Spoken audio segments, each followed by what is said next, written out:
What a great audience. This audience produced the 5th executive president of Sri Lanka. And I believe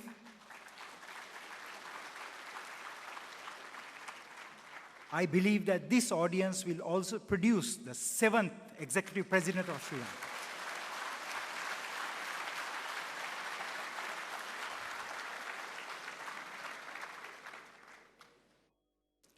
Ladies and gentlemen,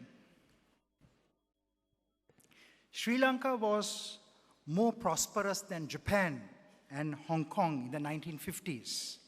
Sri Lanka was more prosperous than South Korea, Malaysia, and Singapore in the 1960s.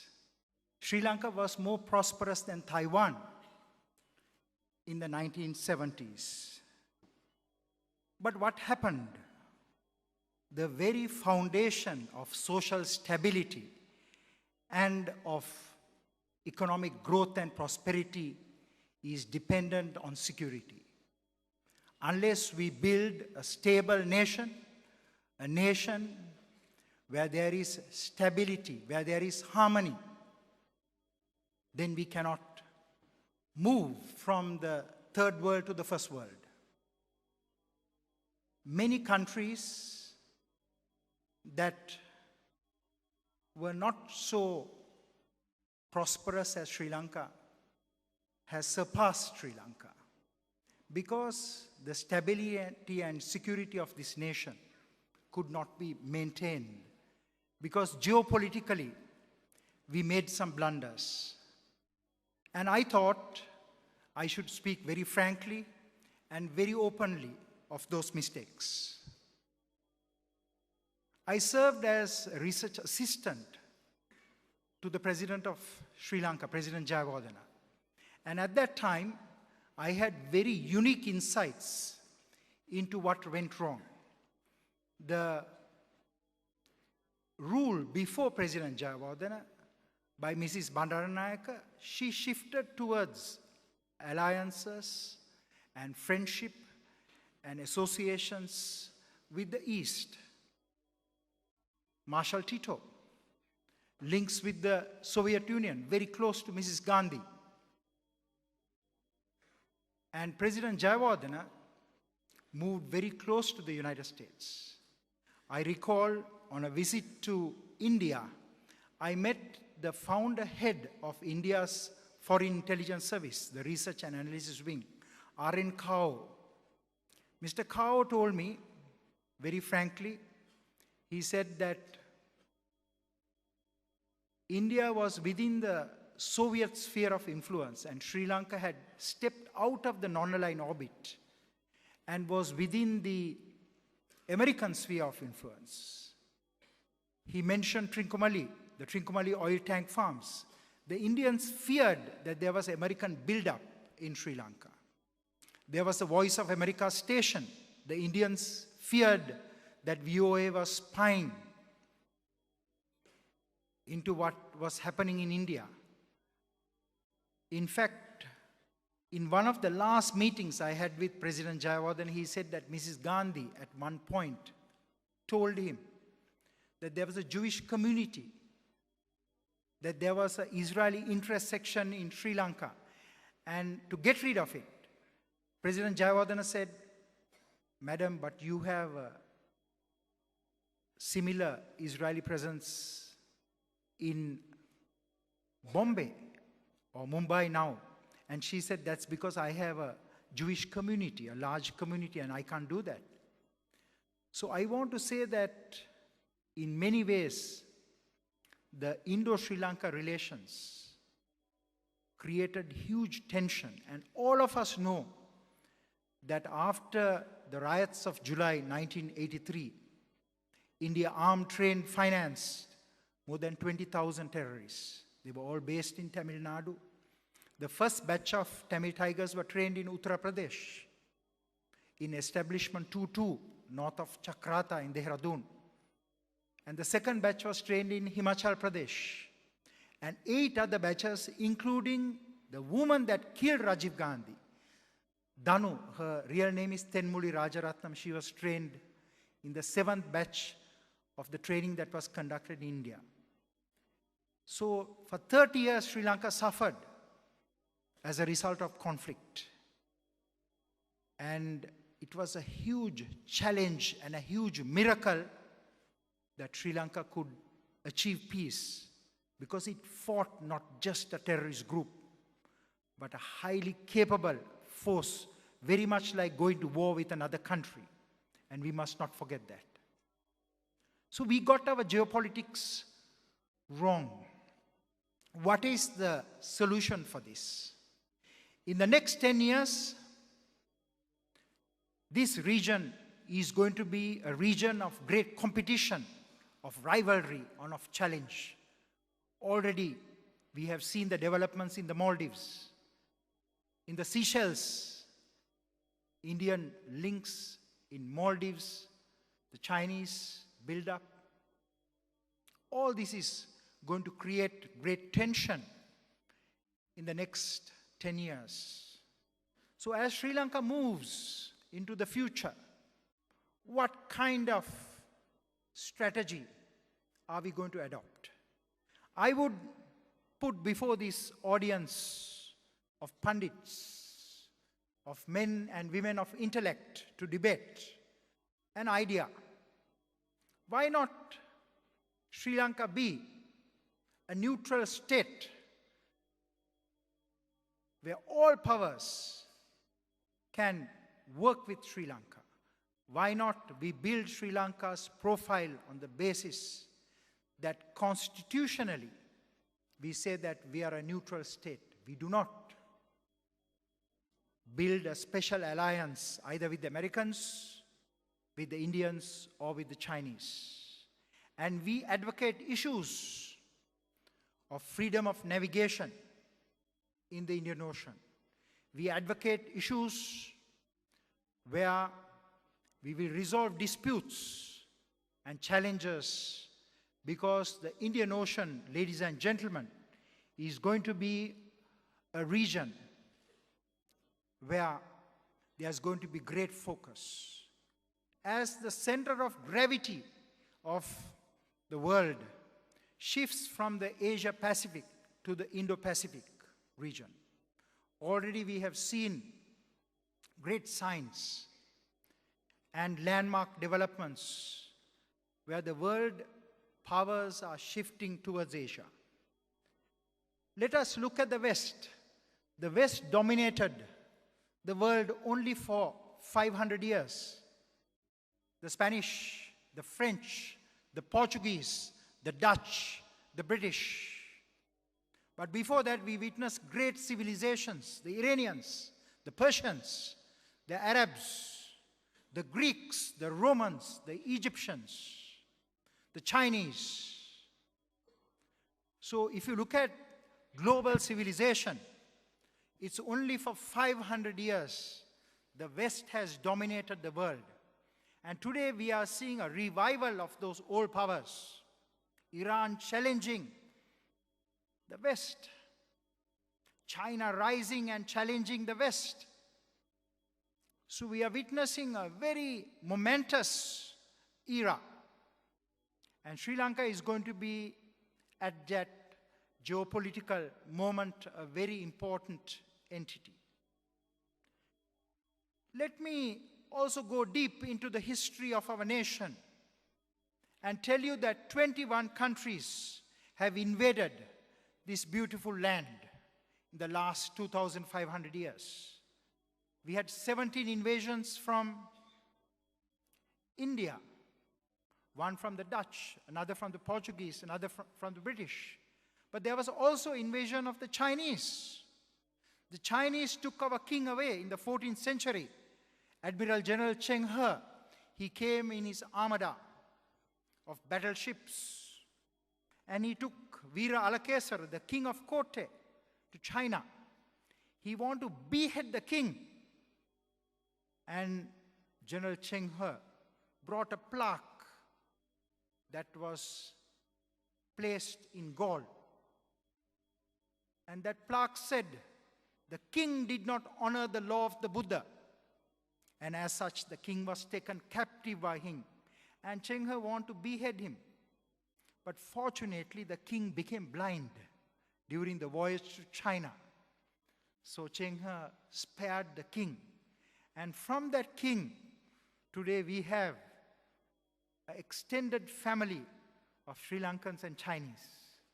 So I want to share with you that for Sri Lanka to survive, for Sri Lanka to prosper, for Sri Lanka to raise its profile, it should think whether we can be the Geneva of Asia. Switzerland, during World War II, advocated this policy. Switzerland hosted the League of Nations that became the United Nations. Switzerland became the key hub for hosting many of those international organizations. Why not Sri Lanka?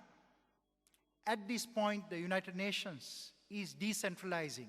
Very soon, New York will be only a conference hub for logistics, for procurement, for accountancy, for IT. The UN is going to move. Already, a key decision has been made to move the Department of Peacekeeping Operations of the United Nations to Kampala in Uganda, because 80% of the peacekeeping operations are in Africa. It makes no sense for the UN to be all centered in New York. So I believe that this is a great moment for Sri Lanka to offer land, for UN to base one of its entities in Sri Lanka. Let me move beyond the theory of an equidistant foreign policy, moving even beyond into a neutral Sri Lanka, constitutionally enshrined. How can it be done? Certainly there must be bipartisanship between government and opposition. Certainly there must be agreement between leaders that this is in the long-term national strategic interests of Sri Lanka, as opposed to personal and political interests. This is one of the scenarios that I would like to share with you. Second is, as Sri Lanka moves forward, it needs to relook at its national security. In the lead up to 2009, where Sri Lanka defeated one of the ruthless hybrid groups, an insurgent army and a terrorist organization. It developed through innovation many capabilities in law enforcement, military, and intelligence. Restored stability. Even Gokulan, who came and performed, I want to share with you a rehabilitated cadre. His father, Shantan, sang 600 songs that brought people to join the LTT. Another 600 songs after rehabilitation, devotional songs. Another 200 love songs. Similarly, Gokulan sang both love songs and devotional songs, but they were rehabilitated. Rehabilitation is one of the greatest achievements of the then Sri Lankan government to restore stability and security, long-term stability in this country.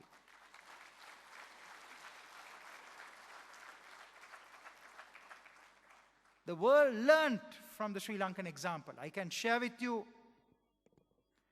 that the word beneficiary, we never called a terrorist in rehabilitation a terrorist or a criminal or a detainee or a prisoner. We called him beneficiary. And today, even in Pakistan, in Swat, in the 2 rehabilitation centers, they learned so much from the Sri Lankan experience. They call their terrorists undergoing rehabilitation beneficiaries. They benefit something. So I want to say that Sri Lanka was at the cutting edge of innovation. That's why the war could be won. And I want to say that another innovation that we should think of is to create a fourth force. We have a Sri Lanka Army, Sri Lanka Navy, and a Sri Lanka Air Force. But today, the real challenge is not only coming from the physical space, but from the cyberspace. We need another capability. We need to create as the fourth force, a Sri Lanka cyber force. A force not for offense, but for defense, to protect our IT infrastructure, to protect our cyber domain, to protect our gateway. Of course, in the event of conflict, transformation of defensive weapons into offensive weapons is not difficult. Let me move on beyond to a third phase. I mentioned that one of the greatest accomplishments of the government of Sri Lanka, as the war ended, was the reintegration of 12,000 fighters. None of them went back to war, to fight, to do attacks. There were some unrehabilitated cadres tried to create some issues, but they were also contained. So the phase of humanitarian assistance was followed by a socio-economic development where the North and the East grew at 14% and beyond, and then a political engagement phase. And I want to say that in the future, the stability and security of Sri Lanka, it is paramount to maintain good inter-ethnic and inter-religious relations. Sri Lanka suffered in the past. The nations from outside interfered and intervened because of this challenge. We have to get this piece right. And I want to share with you that there's nothing more important than building that harmonious Sri Lanka, that one Sri Lanka. This is something we can do because this is something we have done in the past. Otherwise, Gokulan would not have come and performed on this stage. So I believe that we need to develop through our criminal justice and prison system and enter into our penal code. Insulting anyone's religion or race should be made a crime.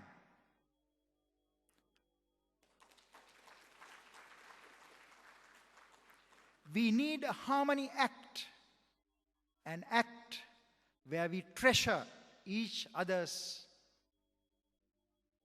cultural and linguistic and religious diversity. I know that many of you who are here have worked very hard to restore that balance, even after 30 years of war. And I believe, and I'm very confident, that as you develop the master plan for 2030, as you look at geopolitics, as you look at crafting that foreign policy and national security, the internal security, that you will take into consideration those issues that have challenged our nation. The riots of Digana could have been stopped after that three-wheel incident. The police intelligence service could have very clearly kept a very sharp eye. Could anything go wrong in Digana?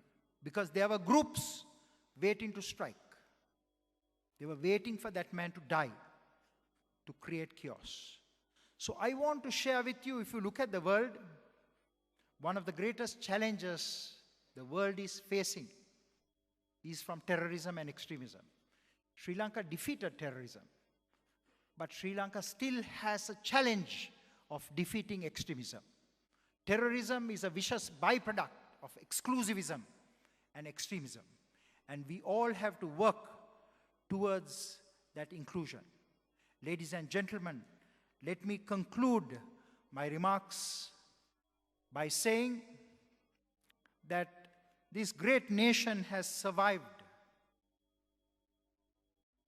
for 2,500 years, braved 21 invasions.